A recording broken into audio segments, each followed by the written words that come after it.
Поради мали технички проблеми, без слика, но со тон го вклучува министерот за внатрешни работи Оливер Спасовски. Добро утро. Добро утро. Благодарам на поканата. Пред се да ве прашам дали има најави, колкава е можноста од нов полициски час?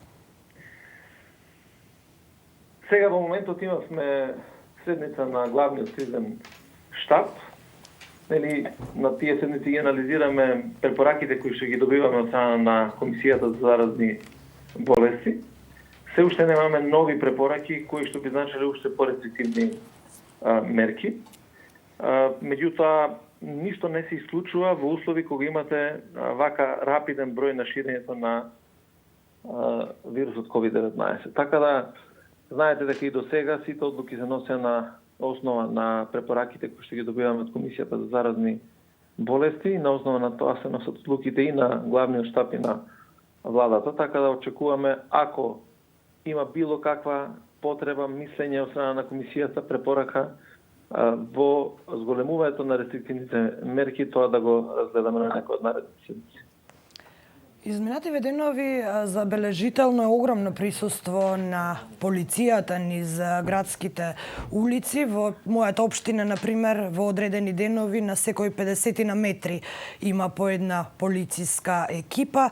Според бројките кои доаѓаат од Министерството за внатрешни работи за помалку од еден месец над 14.000 сообраќајни прекршоци. Во меѓувреме секој ден близу 1000 казни за неносење маски. Што ќе се прави во наредниот период, плански, реонски, како ќе се казнува и колкава е отприлика бројката на казнети за непочитување на мерките за заштита? Значи, ние понатаму продолжуваме со нашите активности во делот и на сообраќајните прекршоци, заради тоа што тоа представува еден од клучните проблеми и врз основа на оперативниот план кој што е подготвен во Министерството за внатрешни работи, такви контроли во делот на сообраќајот се прават на територијата на целата наша држава.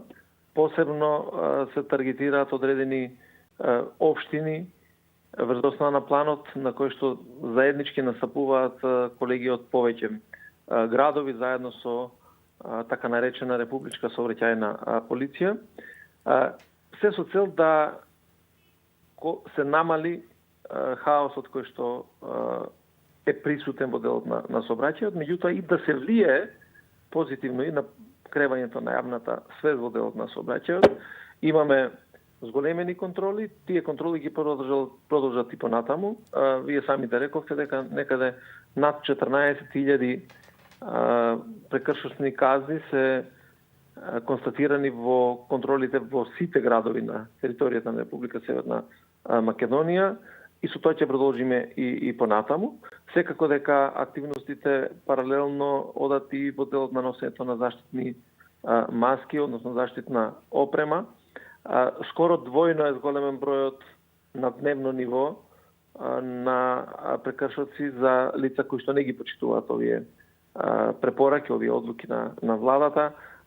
Некаде околу 1000 во просек дневно имаме казни за неносење на лична заштитна опрема или на маски.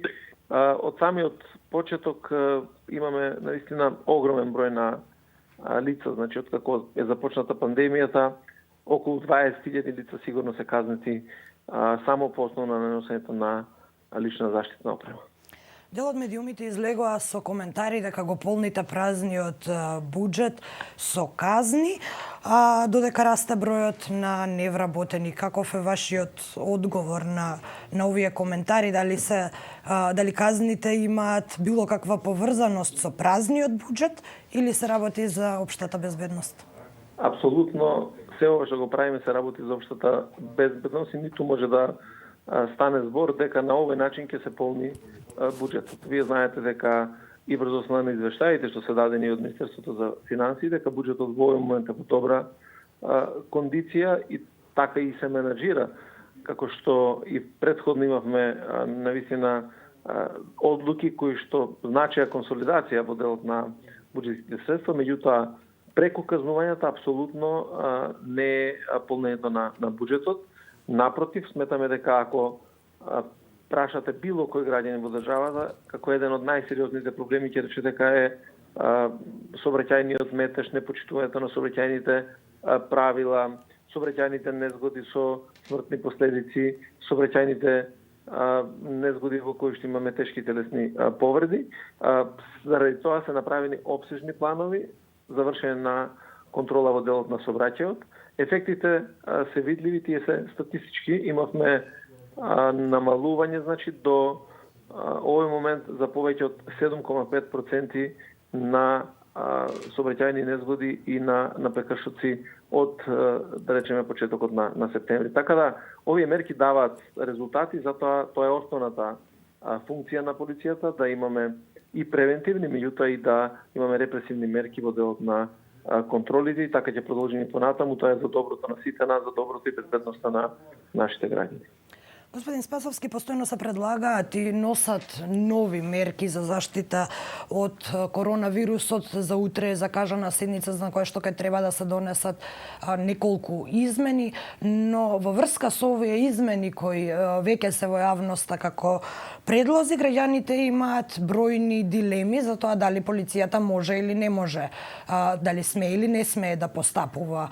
Например, овој предлог за максимум 4 лица во затворено, поточно во еден дом, дел од граѓаните сметаат дека полицијата не може да им влезе туку така во домот. Како се одвиваат овие работи со ингеренцијата на полицијата во контекст на обезбедување на заштитните мерки, поточно на спроведување на новите мерки? Прво и основно е дека сите ние мора да разбереме дека заедно можеме да допринесеме кон спречувањето на ширењето на коронавирусот.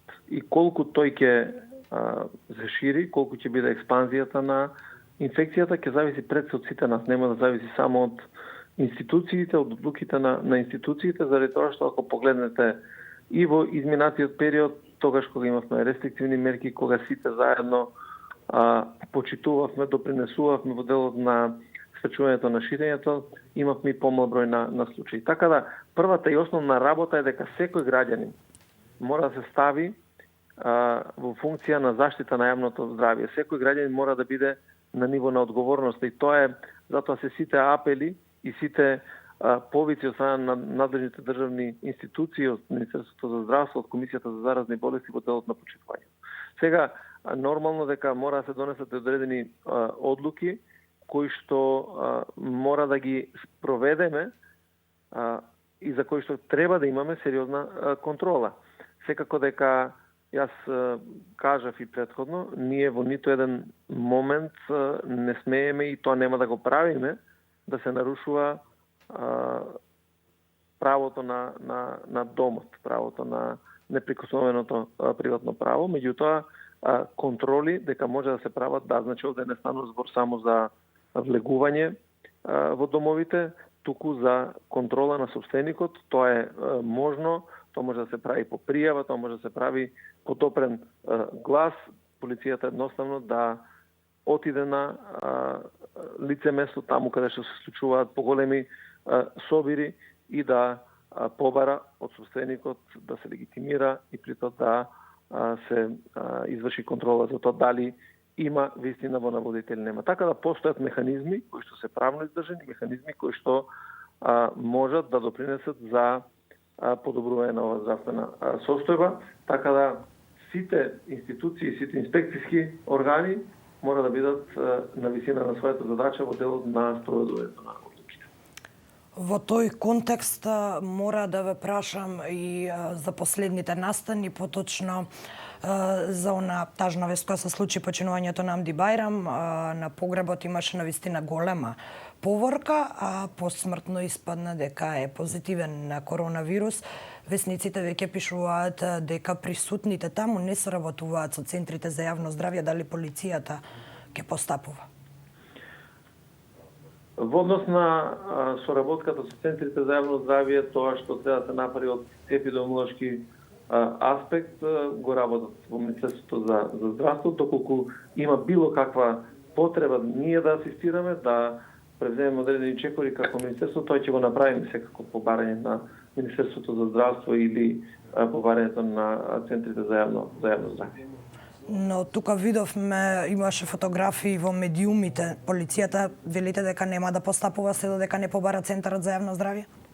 Во однос на епидемиолошките испитувања, значи за тоа кој бил, како бил и така натаму, тоа што е надлежност на центрите за јавно здравје, тие ги прават сите тие анкети епидемиолошки, доколку нема таква соработка, секако дека ако се побара, ние ќе постапуваме, а во однос на поворката, да, имаше поворка, таа беше со возила во вчерашниот ден, која што знаете како се одвиваше, и ние неколку пати како институции се упатија апели да немаме наистина собирање во овој дел на било каков настан, дали тоа се однесува за некаков настан кој што го организира одредена институција, дали се работи за некакви веселби, дали се работи за погреби и така натаму.